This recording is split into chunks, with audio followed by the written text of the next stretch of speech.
Okay, everybody, we're going to go over this section in your test that says ARC, MIG, TIG General Safety Rules. I realize that Welding 2 students have not done TIG welding yet, but you will throughout the year. Toward the end of the year, you'll get to that. So you don't have to worry about the questions regarding that. I'll give you the information anyway because it's generalized, but just know that don't let that throw you off about the TIG questions. So for Welding 2 and 3, we're looking at the test section that says ARC, MIG, TIG, General Safety Rules, okay? Number 1, it says, why should all flammable materials other than welding fuel cylinders be removed from the welding shop at all times? Okay, it's obvious, folks. This is a major fire hazard out here. We've got people welding, there's sparks everywhere. So a welding shop is not gonna have wood in it. It's not gonna have debris in it that could catch on fire.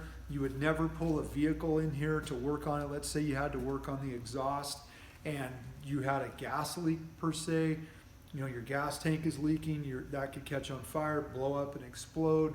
We don't weld on things that have flammable materials with them, around them, period. So rarely would we ever have wood in the welding shop. We keep this place pretty much free from all things that are flammable and hazardous other than the welding gas. We don't need a fire in here.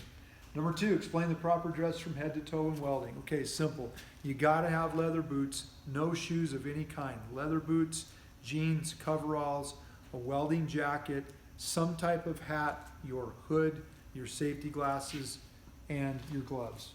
Simple as that. Okay, number 3, why should you wear safety glasses at all times when welding? You guys, you need glasses on to protect your eyes from those sparks. Even with a hood on, you can get sparks in there. They can bounce off the hood and then go right into your eye. So you gotta have safety glasses on always in the welding shop. Okay. Number 4, what clothing is not allowed in our welding shop regarding shirts, pants, footwear? Folks, you don't wear shorts in here. You don't wear flip-flops. You don't wear sandals. You don't wear open-toed shoes. The other big one is nobody in my class is going to be welding with a short sleeve shirt on.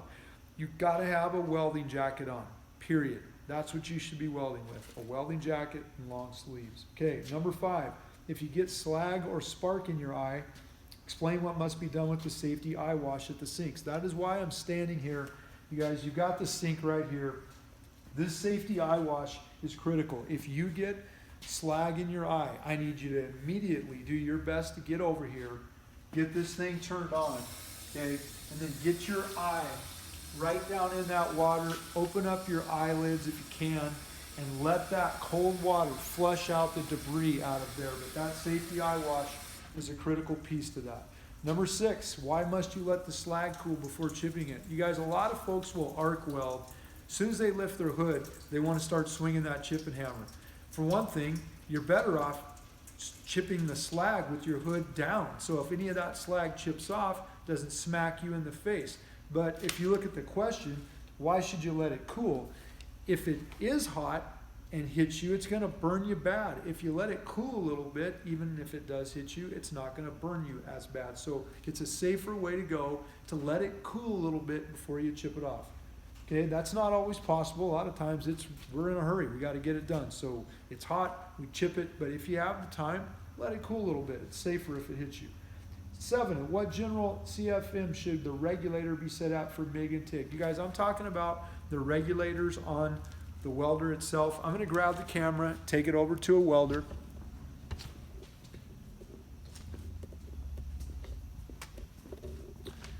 This is what we're talking about. Okay, so the regulator for the MIG and TIG machines, this part of the regulator is going to tell you the amount of gas left in the tank. This is your actual welding pressure, you guys. We want this set on 15 to 20 pounds, whether you're MIG welding or TIG welding. So your answer there is 15 to 20, okay? All right, let's go to oxyacetylene welders. I'm gonna go take the camera now over to the portable oxy fuel setup. You guys know for me, I want the oxygen regulator right here. I want that set on 37, and I want your acetylene regulator right there. On that side, set to 5. 37 oxygen, 5 acetylene, somewhere in that ballpark, okay? It says number 10, tanks can only be transported using a cart to carry them. You guys that are in welding 2 and 3, you know the routine here. You're going to be taking these tanks off that are on all the welders, as you can see, okay? But we're not going to roll them across the floor. We're going to use a tank cart to wheel them around the room.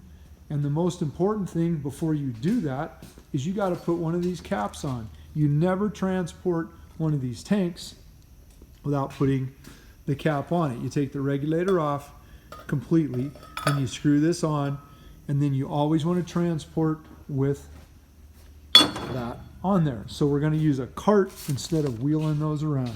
Okay? All right.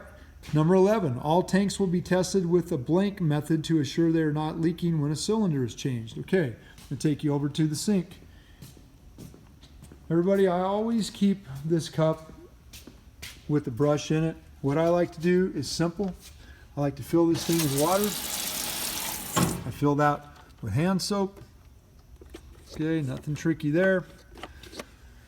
Then we're going to take it over and we're going to brush that on to the cylinder where everything connects. Take that soapy water, brush that all over. As you can see, great film work there, great camera work.